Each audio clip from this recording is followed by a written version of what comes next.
Hello à toi, je m'appelle Sophie, je te souhaite la bienvenue pour cette prédication. Et vraiment profite à fond et puis vraiment ouvre aussi ton cœur à ce qui pourrait te parler et ce qui pourrait te toucher pendant cette prédication.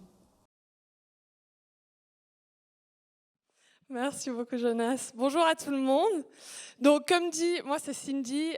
Si vous me connaissez pas ou c'est la première fois que vous me voyez, j'essayais de calculer ça hier et je suis pas arrivée à une grande conclusion, mais ça fait je pense 3-4 ans que je suis là à Home. Et c'est une joie pour moi d'être avec vous ce matin, un honneur aussi de pouvoir partager ce que Dieu a mis sur mon cœur ce matin. Si vous ne le savez pas, je suis stagiaire aussi ici à Home depuis, encore une fois, j'essaie de faire le calcul, 2 ans et quelques mois, on va dire ça comme ça. Et puis, je suis aussi étudiante en théologie. Je fais la même école que ce que Jonas a fait. Et c'est quelque chose qui me passionne. La vie de la communauté, la vie d'église, notre marche dans notre foi. Et c'est un peu ce sur quoi je vais partager ce matin. Ça fait maintenant plus d'une année que j'ai un psaume qui me revient constamment. Et si je vous dis constamment, c'est qu'à chaque fois que je prie ou que je demande à Dieu qu'est-ce que je lis, il me rappelle toujours ce psaume. Donc ça fait presque 1 an et demi là que je lis ce psaume presque tous les jours. Et j'ai envie de commencer ce message en lisant une partie de ce psaume. Quand vous allez entendre quel psaume, vous allez vous dire « Ouh là là, ça va être long ». C'est le psaume 119. Si vous connaissez ce psaume, c'est le psaume le plus long qui existe dans la parole. Si vous avez votre Bible, vous pouvez l'ouvrir absolument au milieu et vous arriverez normalement dans les psaumes. Et c'est le psaume 119. Je vais donc vous épargner de le lire entièrement, mais j'ai envie de commencer par lire les 8 premiers versets, parce que ça va vraiment nous donner une compréhension de ce que c'est ce psaume. Et si jamais les psaumes, c'est comme des poèmes ou des chants qu'on retrouve justement dans ce recueil de 150 psaumes dans l'Ancien Testament, on reviendra un petit peu plus tard sur les détails spécifiques de ce psaume, mais là on va juste se contenter de lire ces quelques versets. Donc je vais lire le psaume 119, versets 1 à 8, c'est dans la version NBS. Dit la chose suivante. Heureux ceux qui sont intègres dans leur voie, ceux qui suivent la loi du Seigneur. Heureux ceux qui gardent ses préceptes, qui le cherchent de tout leur cœur. Jamais ils n'agissent injustement, ils suivent ses voies. Tu as institué tes directives pour qu'on les observe avec soin. À ce moment-là, le psalmiste il commence à parler à Dieu. Puissent mes voies être bien réglées pour que j'observe tes prescriptions. Alors je n'aurai pas honte quand je considérerai tous tes commandements. Je te célébrerai avec un cœur droit en étudiant les règles de ta justice. Je veux observer tes prescriptions. Ne m'abandonne pas entièrement. Ça met un petit peu à la lumière ce de quoi va nous parler le psaume 119. Et on reviendra sur ce psaume plus tard dans le message. Mais si vous étiez là ces dernières semaines, on a entendu toute une série qui s'intitulait « Les résolutions ». Et ça portait notamment sur notre marche en tant que disciples. Et on se disait, on ne veut pas faire juste des bonnes résolutions comme faire du sport plus souvent, manger plus sainement. Mais on veut aussi prendre des résolutions pour notre vie en tant que disciples de Jésus. Et on parlait notamment d'être avec Jésus, de devenir comme lui et d'agir comme lui. Et la semaine dernière, on a eu Seb qui nous a parlé sur la parole. C'était tellement incroyable. Si vous n'avez pas eu l'occasion d'écouter son message, retournez-y, podcast, YouTube, vous le trouverez. Mais il nous a parlé de l'importance de la Bible. Et j'aime trop parce qu'il nous a défiés à redécouvrir la Bible comme un repère dans notre vie de foi. Et bien que ce message, encore une fois, ça sera un hors-série, ça va vraiment venir comme compléter le message de la série de la résolution et ça va aussi venir se baser sur le message de Seb la semaine dernière sur la Bible. Et moi, j'ai vraiment envie de me concentrer sur un point spécifique qui influence notre croissance en tant que disciples et qui est d'ailleurs abondamment mentionné dans le psaume 119. Je pense qu'on peut tous s'accorder pour dire qu'on veut tous grandir en tant qu'être humain. Et puis les enfants le disent bien, ils disent toujours « moi, je veux devenir plus grand ». Il y a une semaine, j'étais avec ma nièce. Et si vous me connaissez un peu, vous saurez à quel point mon cœur de tata était réjoui. Ma nièce, elle me dit « Tata, tu sais quoi ? Moi, quand je serai grande, je serai cavalière et je m'occuperai d'une ferme. » Et là, j'étais là mais c'est vraiment ma nièce, c'est pas possible. J'aime les chevaux, j'aime la ferme, que vous sachiez. Donc à ce moment-là, je me suis dit, c'est fou parce qu'elle était tellement réjouie de pouvoir être cavalière et s'occuper d'une ferme. Elle s'imaginait déjà être à sa ferme, monter. On disait souvent, on va galoper ensemble. Et puis, mais la réalité, c'est que derrière ça, il y a aussi le côté du parcours. Il y a un apprentissage. Il y a des heures d'équitation qui passent là derrière. Il y a des heures d'apprentissage sur, en fait, comment est-ce qu'on s'occupe d'un cheval? Comment est-ce qu'on prend soin d'une ferme? Et souvent, cette partie-là, on tend à l'oublier assez rapidement. On préfère d'ailleurs penser à la destination plutôt qu'à penser au parcours fastidieux jusqu'à la maturité. Et c'est la même chose dans notre vie de foi. On préfère d'ailleurs l'idée d'être un disciple que de devoir devenir un disciple. Et si vous êtes là pour la première fois et vous n'êtes pas familier avec ce mot disciple que j'ai répété au moins 15 fois jusqu'à là, la dernière série des résolutions en parle vraiment en profondeur. Donc je vous encourage à aller le réécouter et comprendre ce que ça veut dire d'être disciple. Mais devenir un disciple, ça comprend un parcours, des erreurs, une intentionnalité, une discipline. Ça comprend aussi un lâcher-prise de notre propre volonté. Et c'est là qu'on réalise très vite que l'appel de suivre Jésus, dans laquelle la Bible nous invite à suivre Jésus, elle n'est pas si simple que ça. Elle est facile, elle se résume en 2 mots, c'est suivre Jésus. Mais l'action de le faire, ça nécessite tout de nous et ça nécessite toute notre attention. Et dans notre marche de disciple, du coup, on est constamment défié et on est constamment face à ce même défi. Et c'est la suivante. Sur quoi est-ce qu'on porte notre attention? Qu'est-ce qui est le centre de notre attention? Et dans la revue de la Société de philosophie des sciences, ça fait très chic comme nom, ils définissent l'attention comme la chose suivante. C'est un rétrécissement, une canalisation, une focalisation de notre vie mentale. Et ils précisent la chose suivante que j'aime tellement. Ils disent, à chaque instant précis, en effet, il est impossible d'éprouver simultanément plusieurs perceptions, de développer plusieurs raisonnements, de penser ou de prononcer 2 phrases différentes ou de conduire plusieurs actions. Et c'est pour ça que notre attention, elle est tellement importante et qu'elle détermine autant dans notre parcours et notre marche de disciple. Parce que selon là où on place notre attention, on va comme se diriger aussi dans cet endroit-là. Et si on place notre attention sur autre chose, on ne pourra pas placer notre attention sur Jésus. Ce n'est pas possible de placer notre attention sur 2 choses en même temps. Et ce matin, du coup, on va se concentrer sur cet aspect central de notre marche de disciple, qui est en grande partie lié à notre croissance, autant spirituelle, autant émotionnelle que relationnelle. Et on va parler de l'importance de là où l'on place notre attention alors qu'on choisit de suivre Jésus. J'ai intitulé ce message « Ton attention détermine ta direction ». Donc si vous prenez des notes, c'est le moment. Si vous ne prenez pas des notes, sortez votre téléphone ou un petit calepin, c'est le moment. Toujours bien de prendre des notes.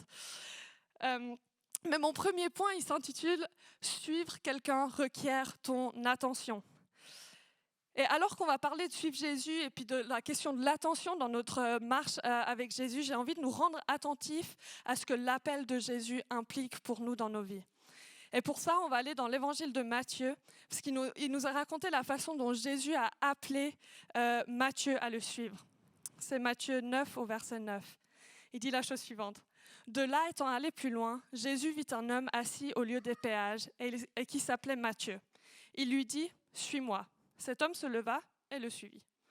J'aime tellement comme c'est court et précis. On ne cherche pas à tourner autour du pot. Quand Jésus appelle Matthieu à le suivre, il lui dit littéralement ces 2 mots, « Suis-moi ». Au jour d'aujourd'hui, si quelqu'un vient vers moi et me dit « Suis-moi », je suis là, « T'es qui ?» Non, mais juste explique-moi un petit peu ton concept, où est-ce que tu vas ? Où est-ce que tu veux m'amener? Là, je ne comprends pas trop. Et il y a un certain scepticisme qui commence à s'installer rapidement en nous, dire je ne sais pas vraiment si je veux te suivre, il faut d'abord que tu me prouves que voilà, tu es bien.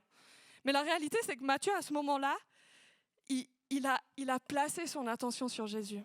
Il a dit, OK, en fait, je t'entends, j'entends ces mots, suis-moi, et du coup, j'agis à partir de là. Il dit, cet homme se leva et le suivait. Il faut pouvoir porter assez d'attention pour savoir où est-ce que Jésus est, qu'est-ce qu'il est en train de dire et où est-ce qu'il va. La réalité, c'est que Matthieu, il aurait très bien pu juste l'entendre et dire je porte plutôt mon attention sur l'argent que je suis en train de récolter. Mais la réalité, c'est que si on ne voit pas la personne ou qu'on ne la regarde pas, nos pas vont certainement pas se diriger vers elle. Et on risque très probablement de finir par perdre la personne en cours de route. Et un exemple de tous les jours, c'est notre attention quand on est en voiture. Alors moi, j'aime beaucoup les levées du soleil. Elle est couchée. Et en voiture, ça devient compliqué quand il y en a un. Parce que, on le sait tous, il faut regarder sa route. C'est très important. Mais quand il y a un lever du soleil, tout à coup, mon regard, c'est si beau. Et souvent, c'est vraiment bizarre. Il est toujours derrière. On va comprendre pourquoi. Donc, bien sûr, mon regard, je suis en train de regarder ma route, et puis là, ah purée, c'est vraiment beau. Et tout à coup, la voiture, elle commence à virer.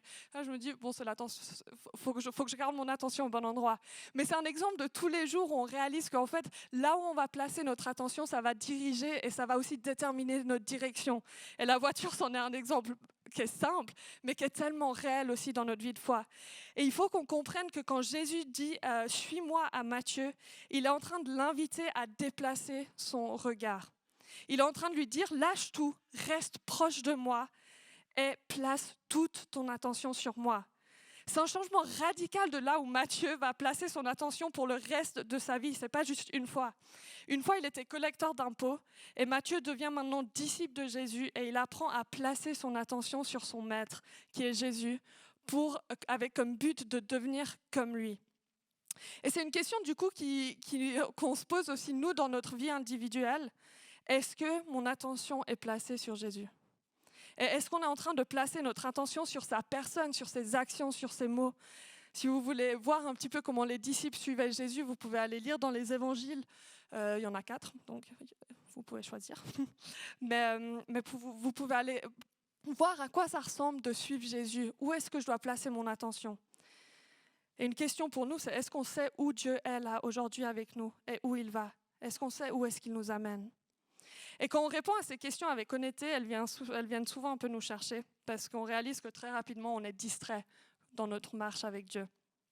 On est très vite défié parce que moi j'appelle, et c'est sûrement pas que moi qui l'appelle comme ça, le syndrome de la distraction. On est tellement vite distrait dans notre marche après Christ. On dit vouloir porter notre attention sur Jésus, mais combien de fois dans nos journées on porte notre attention sur autre chose ? Ce qui nous amène du coup au deuxième point de ce message. Sur quoi est-ce que tu portes ton attention ? Et en tant que chrétien, on croit que Dieu parle et qu'il nous enseigne alors qu'on écoute sa voix. Mais la réalité, c'est qu'en une journée, on peut entendre une multitude de voix qui arrivent de tous les côtés. Et pour en citer plusieurs, il y a déjà nos pensées, notre vie intérieure, il y a les voix de nos collègues, de notre famille, des vidéos YouTube qu'on peut regarder, d'Instagram, de tous les réseaux sociaux, et j'en passe beaucoup. Mais la réalité, c'est qu'on le veuille ou non, il y a une multitude de voix incessantes dans nos journées. Et il faut qu'on apprenne à savoir comment porter notre attention sur Dieu au milieu de tout ça. John Mark Comer, un pasteur à Portland aux États-Unis, il a dit la chose suivante. Il dit « Le bruit du monde moderne nous rend sourds à la voix de Dieu et noie le son de la voix dont on a le plus besoin. » Comment est-ce qu'on peut vivre une vie spirituelle si notre capacité d'attention n'est pas plus longue que celle d'un poisson rouge ? Ça vient piquer. Comment est-ce qu'on prie, qu'on lit la Bible, qu'on s'assoit pour écouter une prédication et qu'on se repose quand à chaque occasion qu'on a, on se rue sur notre distributeur de dopamine qui est notre téléphone ? Ça fait mal. Combien de fois on se retrouve avec notre téléphone ? Une fois, il y avait une jeune fille de cette communauté, une enfant, qui m'a dit cette personne, elle n'a pas son téléphone sur elle. Je suis là, non. Elle me fait mais c'est pas comme une extension de notre corps. Pour vous dire, ça vient nous chercher. Dans quoi est-ce qu'on amène la prochaine génération ? Mais ici, John Mark Comer, il aborde un sujet crucial qui est le défi de la distraction dans notre marche de foi. Et en tant que disciple de Jésus, on veut pouvoir bâtir notre vie sur une voie et c'est celle de Dieu. Mais ce n'est pas un secret que c'est une voix parmi des milliers qu'on entend tous les jours. Et le défi, du coup, c'est de savoir comment est-ce qu'on s'assure de pouvoir isoler la voix de Dieu dans nos vies pour en faire le centre de notre attention. Et là, je vais te poser une question très simple pour te rendre attentif à la place que la voix de Dieu prend dans ta vie et dans ton quotidien. Qu'est-ce qui, dans ta vie et ton agenda, te permet et t'aide à placer ton attention sur Dieu ? Et là, c'est simple, un exercice très pratique. Tu prends ton calendrier, Tu regardes ce qu'il y a et tu regardes est-ce qu'il y a des choses qui me permettent de placer mon attention sur Dieu et qui m'aident à garder mon attention sur Dieu. Quand on choisit de suivre Jésus, on est invité dans un cheminement qui va aller à l'encontre de l'encombrement et de la distraction de notre attention. On va apprendre à placer notre attention sur une voie parmi des milliers et ça va demander de l'entraînement. Vous connaissez sûrement tous les fameux livres « Où est Charlie ?» Oui, ça va. Vous me suivez encore, ça va, vous êtes là? Ok, super. Je ne sais pas si c'est la même chose pour vous, mais moi, quand je fais les « Où est Charlie ?» avec mes neveux et nièces, donc comme vous le saurez, je suis tata, je ne suis pas maman, donc j'utilise mes exemples de tata.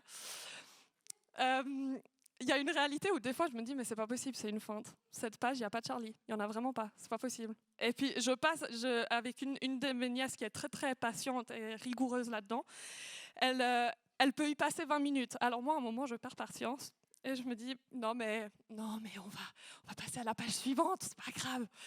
Mais la réalité, c'est que c'est un phénomène qui est simple dans la vie naturelle, mais c'est un phénomène aussi qui est expliqué par un principe philosophique de la perception qu'on appelle l'encombrement visuel. Et ce principe, il stipule que l'encombrement visuel, c'est le fait qu'un objet, ou ils appellent ça un stimuli cible, qui est facilement reconnaissable lorsqu'il est perçu isolément, peut ne plus l'être lorsqu'il est placé dans un environnement encombré avec des stimuli distracteurs. Et c'est la même chose dans notre vie de foi. On a tellement d'informations qu'on doit traiter tout le temps, qu'on est rendu au point où on est presque même plus capable de savoir où on doit placer notre attention et on ne sait même pas comment placer notre attention sur quelque chose pendant plus ou moins longtemps. On devient presque incapable d'isoler un stimuli cible et de le reconnaître. Et dans notre marche de foi, ça se traduit par le fait qu'on devient tellement submergé par toutes les voix qu'on a du mal à reconnaître, à écouter, à suivre notre stimuli cible qui est Dieu. Et là, je parle d'un principe philosophique qui démontre ce défi qu'on a de placer notre attention sur quelque chose et au bon endroit. Mais j'ai envie qu'on se plonge davantage dans ce que la parole, elle nous enseigne à ce sujet-là, au sujet de notre attention et des distractions. Et c'est là où on va replonger dans le psaume 119, que vous saurez, c'est du coup mon psaume préféré, hein, c'est pas un secret. Et puis il y a tellement de richesse là-dedans. Quand je préparais ce message, là, mais comment je vais réussir à traduire et à transmettre mon cœur par rapport à ce psaume, parce qu'il y a tellement de richesse dans ce psaume et je vous encourage vraiment à aller le lire. Ça prend à peu près 15 minutes et 19 secondes, j'ai calculé. Donc si vous voulez le lire. Mais pour un peu de contexte, ce psaume, il se retrouve du coup dans l'Ancien Testament et dans le livre des psaumes, qui est un recueil d'une totalité de 150 psaumes. 2 psaumes avant, il y a le psaume le plus court. Donc si vous préférez commencer avec celui-là, commencez avec le psaume 117. Mais en lisant ce psaume, vous verrez qu'on sera constamment confronté à certains termes. Ça sera les lois, prescriptions, les voies, les directives, les règles, les commandements, et puis j'en passe plein. Et je ne vais pas rentrer trop dans les détails de ce à quoi signifient ces termes, mais c'est important de comprendre que tous ces termes sont synonymes de la parole de Dieu. Et chaque terme dans la langue hébraïque, c'est écrit en hébreu, chaque terme fera référence à des choses spécifiques de la parole de Dieu et relèvera des caractéristiques. La prescription relèvera quelque chose d'autre que le commandement, mais je ne vais pas trop rentrer dans les détails juste pour une question de temps ce matin. Mais il faut qu'on se rappelle que tous ces termes-là font allusion à la parole de Dieu. Et si vous voulez faire l'exercice, vous pouvez même lire ce psaume et à chaque fois qu'il y a ces mots, vous pouvez le remplacer par la parole. Et des fois, ça va nous aider à comprendre le sens aussi de ce psaume. Et alors qu'on va lire ces versets, les versets du psaume 119, il faut se rappeler aussi que ce psaume, c'est comme une prière du psalmiste à Dieu. Et en écrivant sa prière, il fait référence à 2 distractions qu'on retrouve aux versets 36 et 37. Et je vais les lire maintenant. Il dit la chose suivante. « Incline mon cœur vers tes préceptes et non vers le gain. Détourne mes yeux de l'illusion. Fais-moi vivre dans ta voie. » C'est tellement bon ces passages. Je ne sais pas quelles sont les choses sur lesquelles toi tu portes ton attention ou quelles sont tes distractions. Est-ce que tu reconnais tes distractions ou non? Mais une des distractions dont le psalmiste parle là, dans le verset 36, c'est le gain personnel. Ce mot en hébreu, c'est batsa, qui est traduit du coup par gain dans la NBS, et ça signifie le profit injuste ou le gain égoïste. Moi, quand je lis ces versets, j'ai l'impression que des fois, c'est un peu un reflet de mon cœur. Combien de fois est-ce que je me suis retrouvée à placer mon attention sur des choses qui, moi, m'apportaient quelque chose, qui, moi, m'apportaient une satisfaction instantanée ou une illusion un peu de plaisir. Et notre attention, elle est souvent portée sur quelque chose simplement parce que ça nous apporte ce que John Markover disait, un rush de dopamine, ou parce que ça nous apporte aussi juste simplement une illusion de satisfaction instantanée. Et on est tellement rapide à rechercher le plaisir, à porter notre attention sur ces choses-là. La deuxième chose que le psalmiste il mentionne comme distraction, c'est de l'illusion. Et ce mot « shav » en hébreu, il est tellement riche, c'est incroyable. Il fait référence aux choses vides de sens ou aux choses qui sont vaines. Et aujourd'hui, on est constamment confronté, et là je risque d'être un peu cash, mais on est constamment confronté à l'exaltation de ces choses vaines. On vit dans une culture hédoniste où on est juste à la recherche du plaisir, et non mais ça te fait du bien, non mais vas-y, c'est bien, c'est bien. Alors moi je suis pas d'accord, mais tu sais quoi, c'est ta vérité. Et ça vient me chercher. Mais on exalte tellement la vanité, on exalte tellement des choses comme la beauté, notre carrière, notre succès financier, même la famille parfois, ou même notre capacité intellectuelle ou créative. Et souvent, on détourne notre attention sur ces choses-là. Et le psalmiste, lui, il est en train de relever ce fait, il est en train de dire, mais en fait, je sais que je le fais, je sais que j'ai tendance à détourner mon regard, je sais que j'ai tendance à détourner mon regard et à regarder à ce que moi, je pense être bon, mais en fait, c'est des illusions. Et ça m'attriste de le dire, mais j'ai vu tellement de gens vivre longtemps dans un semblant de plaisir jusqu'à arriver à un point où ils se disent mais en fait c'est une illusion, c'est pas possible. Et ils courent contre un mur et ils se disent mais en fait c'est quoi le sens de la vie? Et ça c'est pas des jeunes 13, 14, 17 ans, et je me dis, j'en parlais ce matin avec Jonas, il y a une réalité où on doit se poser ces questions et oser se confronter à est-ce que ce à quoi je porte mon attention, est-ce que c'est une illusion? C'est dur de se la poser, ça je vous l'avoue. Mais ce qui rend encore plus difficile ce fait, c'est qu'on se retrouve souvent dans des environnements qui mettent ces choses vaines en valeur et qui courent après ces choses-là. Et ça rend du coup encore plus difficile le fait de ne pas porter notre attention là-dessus quand en fait tout autour de nous, on nous l'encourage. Et alors que le psalmiste, lui, reconnaît du coup sa tendance à placer son attention sur des choses vaines, il est en train de crier à Dieu et il l'appelle au secours. Il est en train pour lui demander, de dire, Seigneur, aide-moi à détourner mon attention de ces choses et de la replacer sur toi. Parce qu'il a trouvé en Dieu une vie abondante. Il a trouvé en Dieu quelque chose qui dépasse toutes ces illusions et qui dépasse toutes ces choses sur lesquelles on peut placer notre attention qui au final n'apportent pas grand-chose de concret dans notre vie. Je vais juste répéter le verset 37 qui dit « Détourne mes yeux de l'illusion, fais-moi vivre dans ta voie ». Dans le fait de détourner son attention, il n'est pas en train de dire juste détourne mon regard de l'illusion. Point. Il y a quelque chose d'autre après, il y a quelque chose qui suit. C'est pas juste j'enlève mon regard de quelque part, c'est que je le place autre part. Et je le place sur quoi? Sur les voies de Dieu. Je le place sur sa parole. Je le place sur ce que Dieu a prévu pour moi, parce qu'il n'y a rien de meilleur. Dans ma propre vie, et là je vais, petit point vulnérabilité, une des grandes distractions qui était une illusion de gain pour moi, c'était le fait d'être nécessaire pour les autres. Dans le sens que ça m'apportait de la valeur et ça m'apportait beaucoup d'importance. Et je cherchais à être utile et nécessaire dans la vie des autres pour que d'une façon ou d'une autre, je me sente valorisée et aimée.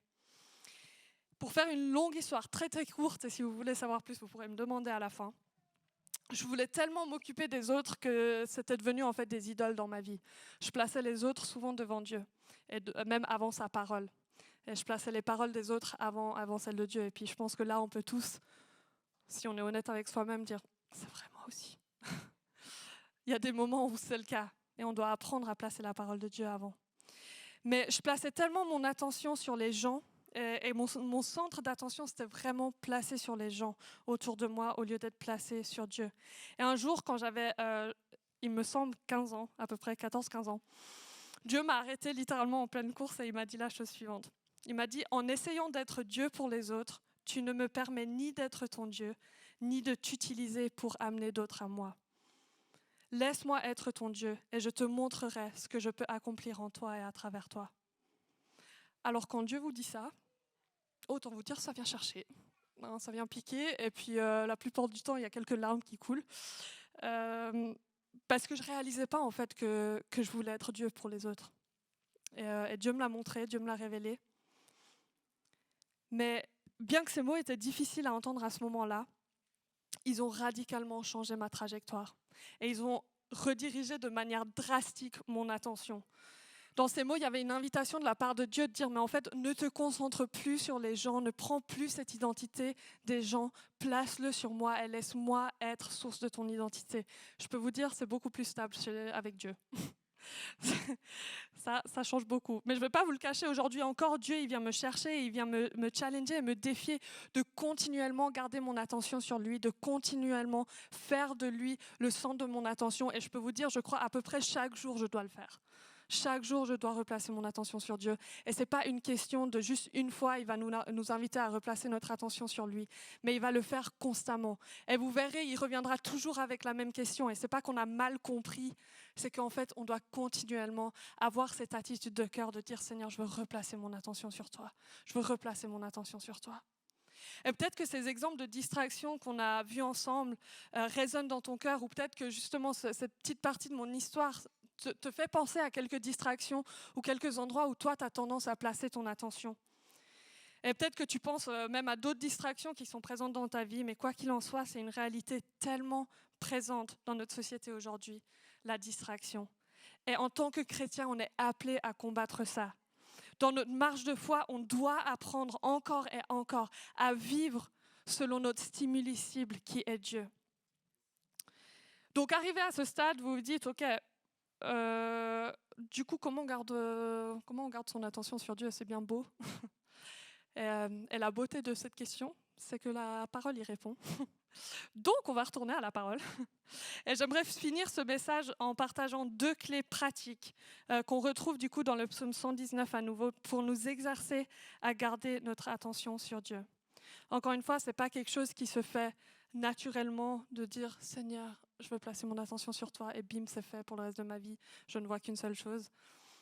Comme dit, on est entouré de plein de stimuli distracteurs et on le sera encore et encore. Donc l'important, et puis ce que j'ai envie qu'on saisisse dans ce message, ce n'est pas de fuir de tous ces stimuli distracteurs, mais c'est que notre stimuli cible, qui est Dieu, soit tellement fort qu'en fait, qu'il y ait des stimuli distracteurs ou non, ça ne change rien. Et c'est ça qui va faire la différence.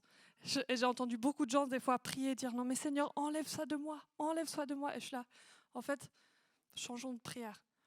C'est pas que c'est une mauvaise prière. Je pense que c'est bien de des fois demander à Dieu d'enlever des choses pour nous. Mais c'est le côté de dire « Mais en fait, c'est plus l'exercice de placer son regard autre part. Dire Seigneur, mais en fait, détourne mon regard de l'illusion, fais-moi vivre dans tes voies. Je veux moi détourner mon regard. » Et ce n'est pas juste une question de Dieu. Non, mais si Dieu le veut, il le fera. Combien de fois il... Alors honnêtement, j'ai déjà prié cette prière, j'ai déjà dit ça à des gens. Disant non, mais bon, si Dieu le veut, il le fera.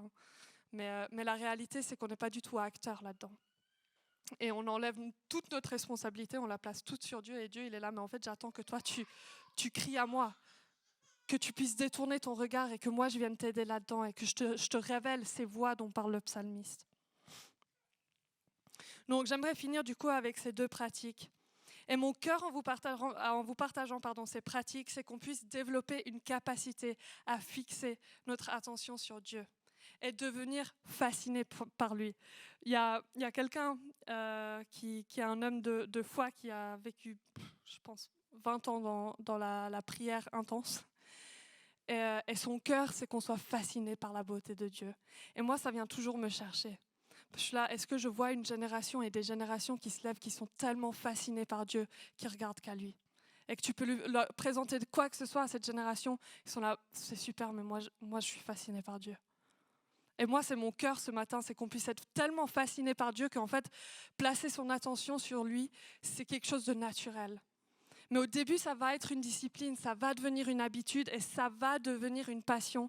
Mais il faut qu'on soit d'accord d'y mettre le travail. Et ces 2 clés-là pratiques requièrent une discipline de notre part. Le plus on développera notre capacité à placer notre attention sur lui, le plus ça deviendra une habitude et une passion pour nous. Et moi, c'est mon cœur et ma prière aujourd'hui. La première clé pratique dont je vais vous parler, elle est présente absolument partout, mais alors partout dans le psaume 119. Et dans ce psaume, je vais commencer avec les fruits qui sont associés à cette discipline. Et vous me direz ce que vous en pensez. Les fruits, c'est les suivants. Il y a la paix abondante, il y a l'espoir, il y a la révélation des paroles de Dieu qui éclaire et donne l'intelligence. D'ailleurs, il dit que j'aurai une intelligence plus grande que tous les sages. Donc c'est pas mal, hein? Il y a une joie, la sagesse, le discernement du mensonge, un amour et une soif pour la parole de Dieu. Et là, j'en passe énormément des fruits qui sont rattachés à cette pratique. Mais personnellement, en entendant ces fruits, je me dis, elle doit être pas mal, hein? Parce que pour qu'il y ait autant de fruits rattachés à une pratique, il faut le faire. Et si vous voulez les références de, de tous ces passages, vous pourrez venir me voir à la fin, ou alors je vous défie de lire le psaume 119 et de les retrouver. Mais tous ces passages qui mentionnent ces fruits parlent d'une pratique en particulier. Et c'est la suivante, c'est la pratique de la méditation de la parole. Ah, quand on parle de ça, on n'aime plus. Hein. C'est la parole. C'est quand déjà la dernière fois que je l'ai lu. Mais c'est tellement clé, c'est tellement important. Et je vais vous lire juste un des passages qui résume la beauté de cette discipline. Je suis convaincue que c'est une beauté incroyable et il y a des richesses dans cette discipline. C'est quelque chose que moi, j'ai été bouleversée à mes 14 ans par rapport à cette discipline et ça a vraiment, vraiment changé énormément de choses dans ma vie. Je vais lire les versets 14 à 18 du psaume 119 qui parle justement de méditer les paroles. Je médite tes directives, j'ai tes sentiers sous les yeux. Encore une fois, question d'attention. Je fais mes délices de tes prescriptions, je n'oublie pas ta parole. Fais-moi du bien à moi, ton serviteur, pour que je vive et que j'observe ta parole. Ouvre mes yeux pour que je contemple les merveilles de ta loi. Je pourrais vous lire ça encore 10 fois et j'en aurais pas marre. Incroyable. Mais le but de la méditation, c'est de saisir les trésors de la parole de vie. Et Dieu nous donne la Bible, la parole révélée, pour ça. Et cette raison-là. Et comme le psalmiste il le dit, c'est de contempler les merveilles de la loi de Dieu. Est-ce que quand tu as lu ta Bible, tu t'es déjà dit, purée, c'est merveilleux quand même. C'est incroyable tout ce qu'il y a. C'est pas possible qu'il y ait autant de profondeur dans un verset. Une fois, j'avais fait l'exercice. Oh, je vous encourage de le faire, c'est défiant, mais je vous encourage de le faire. J'ai lu un verset, tous les jours, j'ai médité sur ce verset pendant 3 mois. Alors, c'est pas moi qui me suis dit, c'est cool, c'est quelqu'un qui m'a défié de le faire. Mais en fait, à chaque fois, je me disais, non, mais là, il n'y a pas plus que je peux comprendre de ce verset. À chaque fois, il y avait quelque chose. À chaque fois. Et le but de la méditation de la parole, c'est de saisir la profondeur et l'éternité de la vérité aussi qui est révélée à travers les paroles de Dieu. Et de se les approprier surtout. Et ça va pousser à une obéissance. Et puis le psalmiste le dit, il dit, fais-moi du bien à moi, ton serviteur, pour que je vive et que j'observe ta parole. Il y a une action qui suit à la méditation de la parole. Beaucoup de personnes sont venues vers moi ces dernières années en me disant 2 choses. La première, c'est qu'elles voulaient davantage aimer la parole de Dieu, mais trouvaient difficile de la lire et de la comprendre, ce que je peux concevoir. Et la deuxième chose, c'est à quel point c'est difficile d'entendre Dieu et de garder son attention sur lui. Et là, en fait, on a une clé hyper pratique qui va venir répondre à ces 2 défis-là. Médite la parole. La parole, c'est la parole de Dieu, donc ça veut dire que quand tu la lis, il te parle. C'est assez simple comme principe. Mais souvent, on ne le lit pas comme ça. On lit comme un texte historique, on se dit « Ah, c'est fou l'histoire de Jésus ». Mais c'est de réaliser la méditation, c'est de se positionner au niveau de son cœur, de dire « Seigneur, qu'est-ce que toi, tu es en train de me dire? Qu'est-ce que tu es en train de m'enseigner? Aide-moi à replacer mon attention sur toi. » Matthew Henry, en vrai, qui est un pasteur au XVIIe siècle, il a dit la chose suivante en parlant du psaume 119. Prenez et méditez sur un verset de ce psaume chaque matin, et de ce fait, vous lirez le psaume 2 fois par année. Ceci vous amènera à tomber amoureux de tout le reste de la parole. Et voilà la raison pourquoi moi, ça fait 1 an et demi que je suis sur ce psaume 119, parce que j'étais défiée dans ma vie de foi, et Dieu il me disait, en fait, j'ai envie que tu sois amoureux, complètement amoureuse de ma parole. Et c'est pour ça que je suis allée dans Psaume 119. Et je peux vous dire, après 1 an et demi, j'y suis encore. Et cette année encore, Dieu m'a dit Psaume 119. Donc voilà, j'y continue. Mais il y a une réalité, et puis c'est un défi que moi, j'aimerais te lancer ce matin. Médite sur un verset du Psaume 119 par jour. Comme il l'a dit, ça fera 2 fois par année que vous lirez ce psaume. Et juste ça. Tu verras que petit à petit, il y a un amour et une soif pour la parole qui va commencer à s'installer en toi. Et gentiment, ta capacité à garder ton attention sur Dieu s'élargira. Mais ça va demander quelque chose de ta part. Ça va demander que tu prennes cette parole, que tu la lises, que tu médites sur la parole. Et que tu te laisses surtout être confronté par la parole. Souvent, on la lit avec un cœur qui est un peu, alors je vais le dire, endurci. On est là, oui, mais bon, ça c'était dans l'ancien temps. Aujourd'hui, pour moi, voilà ce que ça veut dire et ça me va très bien parce que c'est ma propre interprétation et puis en fait, du coup, je ne dois rien changer dans ma vie. Mais la réalité de la parole de Dieu, c'est que ça va venir nous confronter, ça va venir travailler nos cœurs et ça va venir comme nourrir cette soif et cet amour pour la parole. Et ce qui est trop beau, c'est que ces temps de méditation, ils nourriront aussi tes journées et ils t'équiperont à garder ton attention sur Dieu tout au long de ta journée, au travail, avec tes amis, avec ta famille.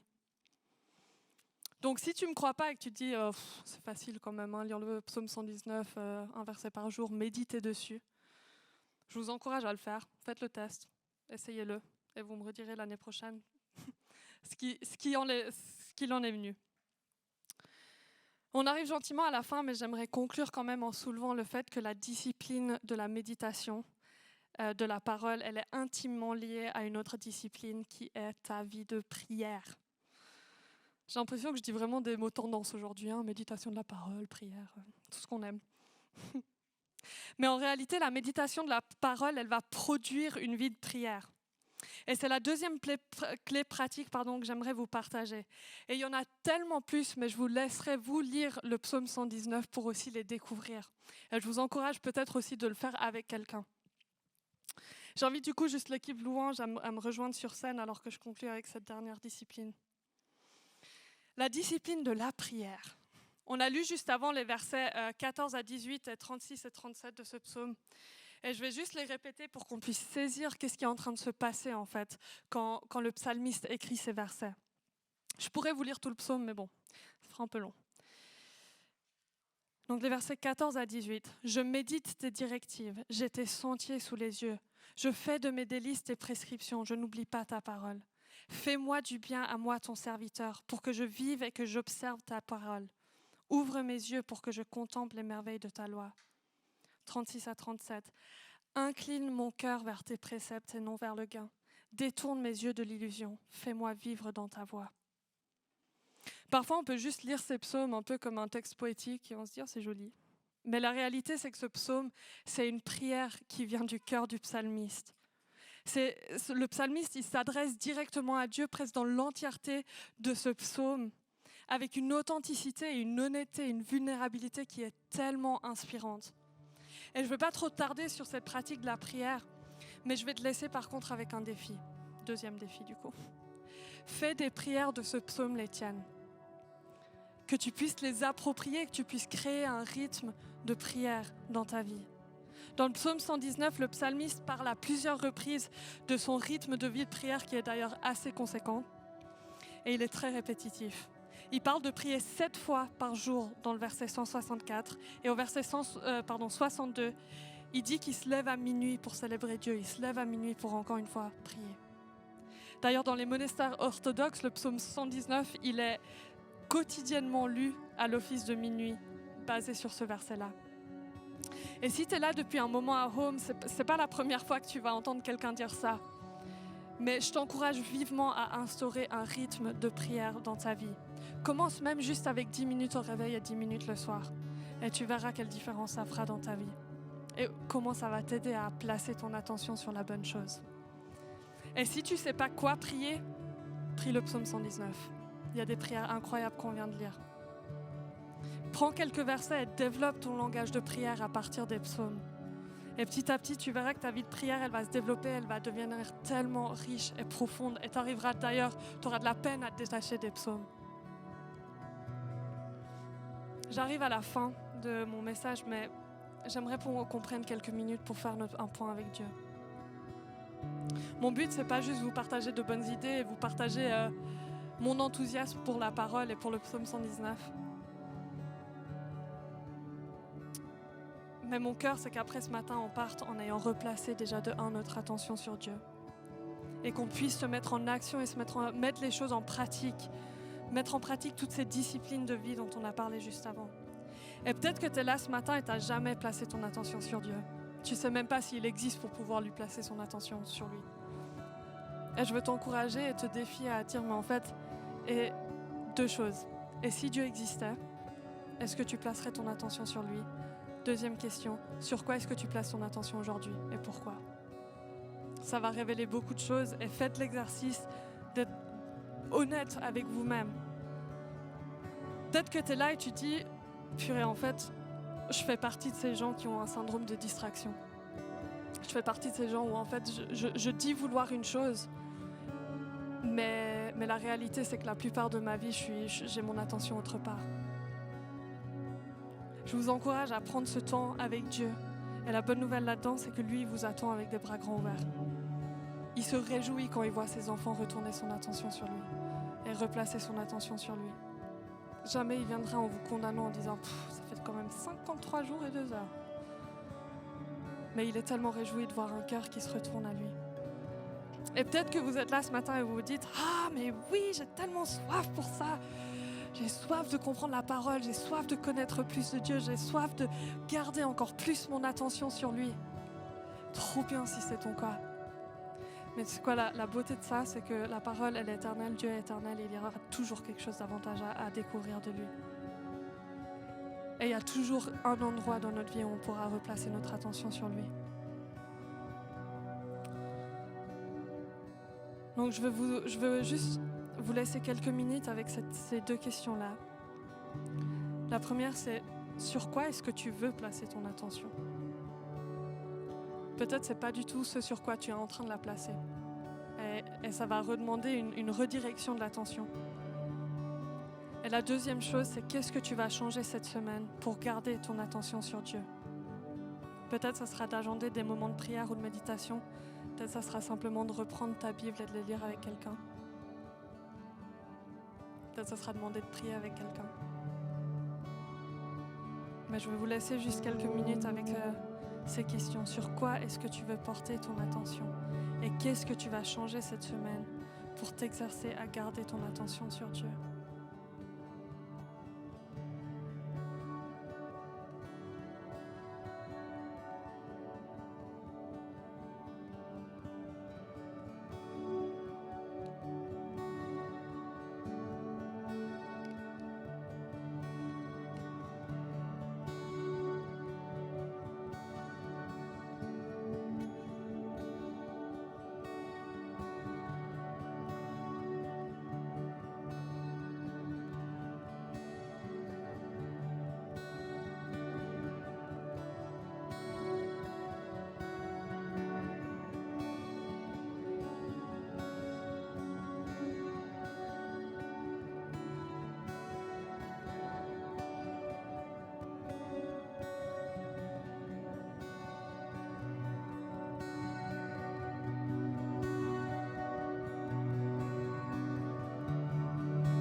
Seigneur, je te remercie pour ta parole. Je te remercie pour ce qu'elle nous révèle sur le fait de placer notre attention sur toi, de garder notre attention sur toi. Seigneur, notre cœur, c'est de pouvoir suivre ce stimuli cible qui est ta voix. Apprends-nous, enseigne-nous à suivre ta voix. Ouvre nos yeux à ta parole, ouvre nos yeux à tes voix pour qu'on puisse méditer, comprendre et agir sur ta parole. Donne-nous une faim et une soif pour te connaître. Donne-nous une capacité de garder notre attention sur toi à tel point que des personnes se demandent comment c'est possible d'avoir une attention aussi aiguë sur toi, Seigneur. On veut se rendre disponible pour que tu viennes travailler nos cœurs. On veut se rendre disponible pour te découvrir pour la première fois, si c'est le cas. On veut se rendre disponible pour que toi, tu puisses détourner notre attention de l'illusion et qu'on puisse suivre tes voies. Je te remets chaque personne ici ce matin, leur parcours là où ils en sont aussi avec toi. Seigneur, viens les rechercher. Amène-les plus loin. Donne-leur une capacité à fixer leur regard sur toi, à découvrir la beauté de ton regard. Seigneur, je prie qu'on puisse être un peuple, une communauté assoiffée de ta présence, assoiffée de ta parole. Qu'on puisse être une communauté d'une seule chose, qui est toi, Seigneur. Je te remets aussi nos semaines, que quotidiennement on puisse vivre cette réalité-là, qu'on ne perde pas cette invitation juste comme le message du dimanche et c'était chouette. Mais que ça change quelque chose dans nos cœurs, que ça change quelque chose, ça provoque un changement dans nos vies. Merci pour qui tu es, Seigneur. Amen.